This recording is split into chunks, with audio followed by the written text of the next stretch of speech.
Hello Aquarius, and welcome to your reading. This is going to be a reading from the 7th right through to the 13th of February. If you haven't seen any of our other videos, there's plenty of links in the descriptions below. There's also the energy update that we did last week according to the sun. Let's just jump straight in there. If you want to know how the petals work, you should really go and watch the introduction video. So on your spiritual side, the universe is bringing in healthy boundaries. That's what it's trying to encourage, because it's obviously sending you off on a bit of a mission on this week, and it's starting quite fast on the spiritual sort of front. Certainly the universe there is sort of saying, if you're going to head off in this journey, and this is apparently this week here on the spiritual sort of side, it's going to go quickly, and it's a call to action. So you're going to be spiritually maybe occupied. On the material front, the universe is sort of saying, be wary, take your time, take it easy, don't rush into too much. And on your karmic path, on your material front, this is a case of the Queen of Swords, to know your direction, know where you're going, make sure the wind's behind you, try and let things work for you rather than you having to force things. So work smart, not hard in a way. So on the spiritual front, your guides there are actually trying to advise you on two different levels, and they're completely two different sides of the story. You got the Four of the Cups, so it's missed opportunities. Maybe you're not looking at all the angles, maybe because you're rushing off. We'll see. On the physical side, we have the Ace of Cups. So trust in your heart. So that's what it's sort of saying there. Excuse me, I just want to make sure it's recording. Sorry about that. Yeah, so trust in your heart, and allow you. This is what your guides are trying to create around you. Trust in your heart, trust in your path. It's that community, it's that offering of your heart to the world, as it were, which is very, very Aquarius, let's be honest. So that's what they're offering on that sort of front. It just sort of, there is a mission there, obviously, on the spiritual front. You get the Nine of Swords, and you get the Fool on the other side. Now, this is in your subconscious, so this is where you guys are trying to help in the conversation here. And there seems to be a bit of worry here that because you're maybe not looking at all angles, your guides are sort of saying, well, be careful of your worries if you're not watching at the same angle, because it seems to be going fast. It's going to be interesting to see how that sort of clarifies. How's it all sort of comes together? Well, somehow you pull the rabbit out the bag with success, and it seems to be on the physical front rather than on the spiritual front, to be honest. But we'll have a look at that. Let's just see what's in the middle of you. So this is your inner being. This is where you're trying to produce those sort of wishful things that you've been dreaming about, or you've been wishing for, those wants that are inside you that want to get out.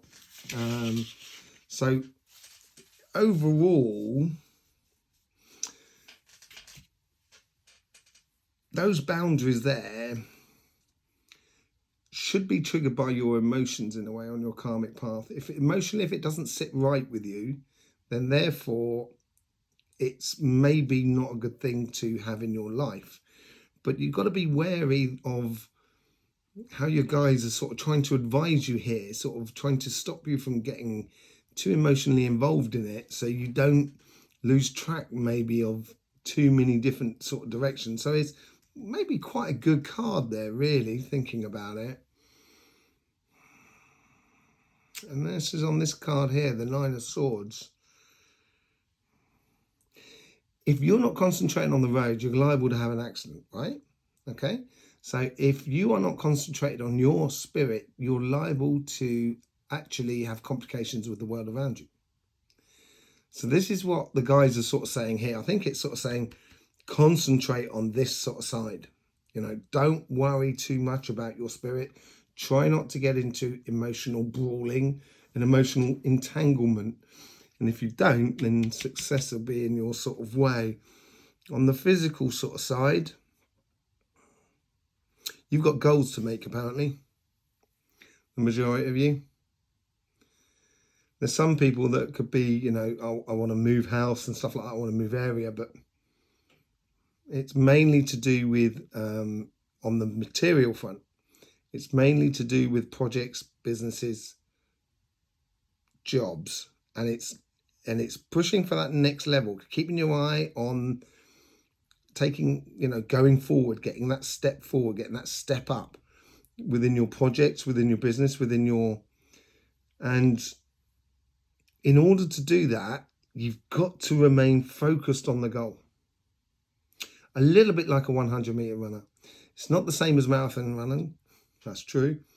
I should do 100 meters, but it's not, you know, I do long distance running now, as much as I can get my hands on.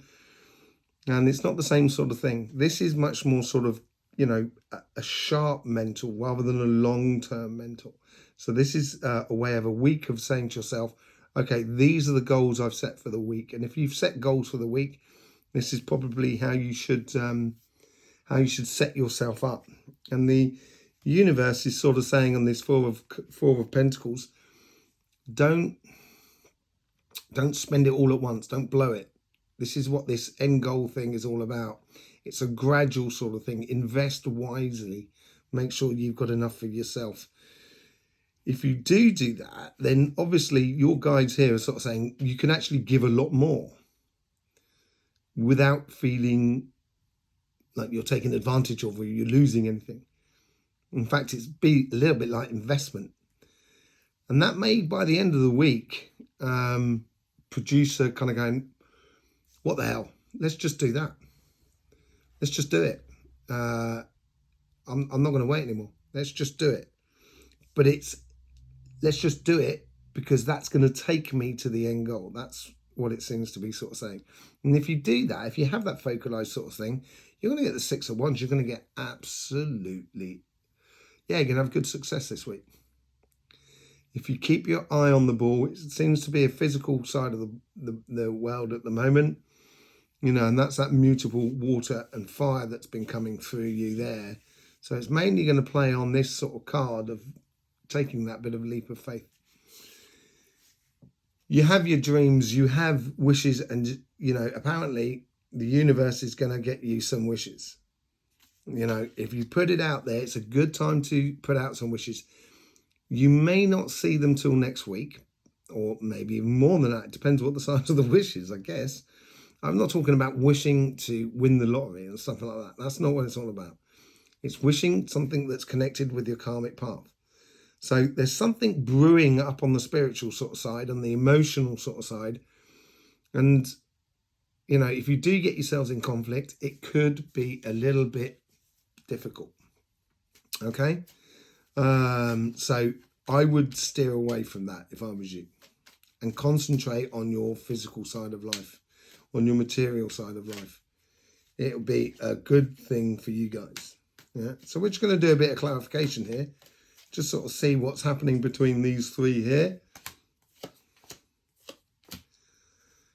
Okay, so you've got the Two of Swords, the Knight of Wands, and the Queen of Pentacles.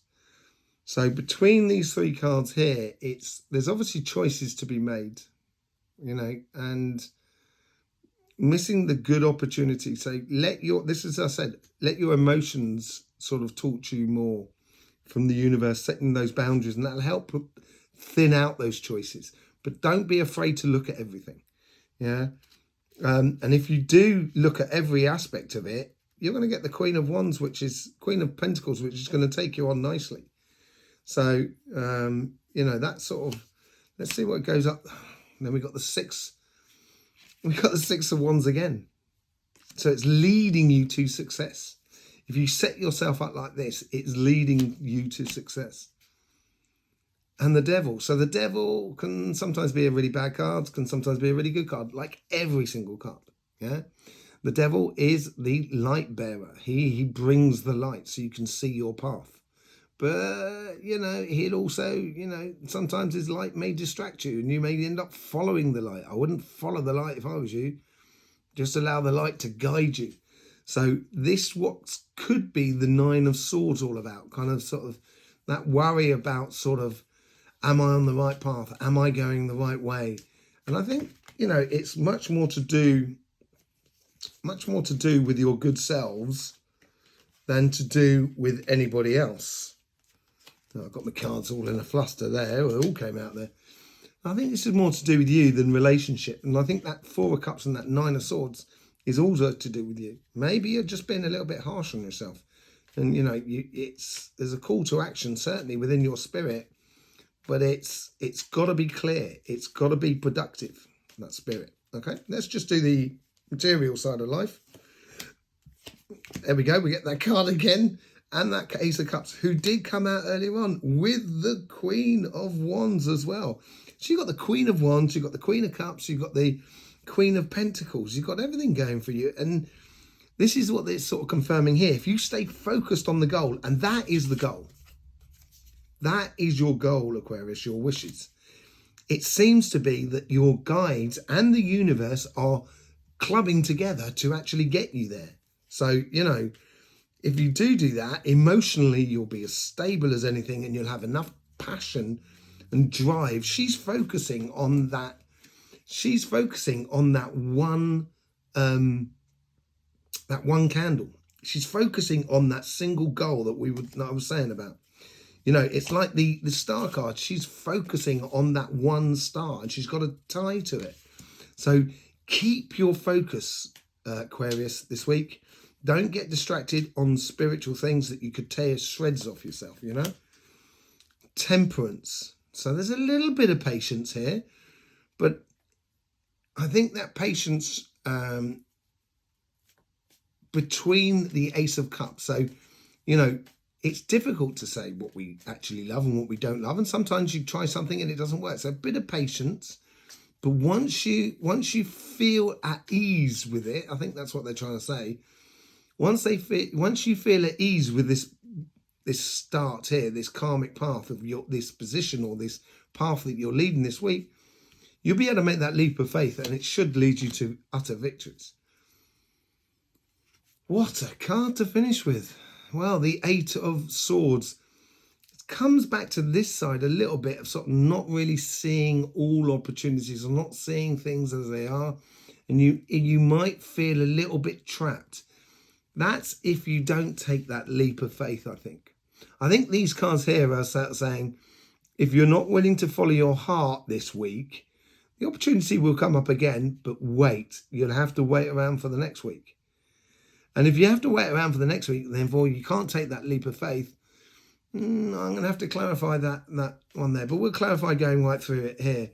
And I think it's a little bit of, you know, you feel a little bit trapped after that. And victory might be a little bit more difficult to obtain. So be focused, Aquarius, and ready to move, ready to jump. With the Ace of Wands. So 2 aces already coming up. This is what's pushing you on. It's one singular desire. And let's see how they sort of connect together. For fortune, you've really got to, you know, let's just, I want to do, see, look, I shouldn't have done that quickly, really, should I? 5 of Swords at the end. Part of your victory, look, part of your victory here, okay, so let's just take these 2 cards away for the moment. So if you do follow your path on your material front and you do trust your heart and you take that leap of faith, you will get to that that 6 of Wands, that victory up there. Yeah. On this side here, you've obviously got to be a little bit concerned, or not concerned, discerning about what you take on. And if you do that, then victory will be here. It's just like 2 readings in one. If you don't follow that path here, then you're going to have to be patient. It might make you feel a little bit frustrated and trapped, and you'll still have your wishes there. You'll still have that pathway there that started at the beginning. Yeah. And it's sort of, you get the same sort of situation on here, that if you do get caught in conflict or, you know, complicated spiritual sort of things, you might have that victory, but at what cost? And that's what it's sort of saying here. It's sort of saying the victory is possible if you walk away from those things there, the negative side of things, because it always is, you always have negative sides about. If you walk away from the negative side, you'll get victory. And that's what that Five of Swords is all about. It's saying to you the final result is that you've got to walk away from things that are not really helping you. And that victory that person's claiming in the background, I don't know if you can see that person there claiming in the background is that person there. You know, and you don't have to have those headaches if you don't want. You could walk away with a lovely victory. So it's a path. It's two paths there. If you're going to accept the challenge and head off down that path, Aquarius, this could be a really good month. So there you go, Aquarius. I hope that helped you out, and I hope you have a really good week. If you need any further information on the Astroflower, you'll find links to our books, introduction video, and our sister channel, Cymatic TV, where we go into everything energy. So yeah, don't forget, subscribe, click that bell, and it should be fun. Life should be fun. So please do enjoy.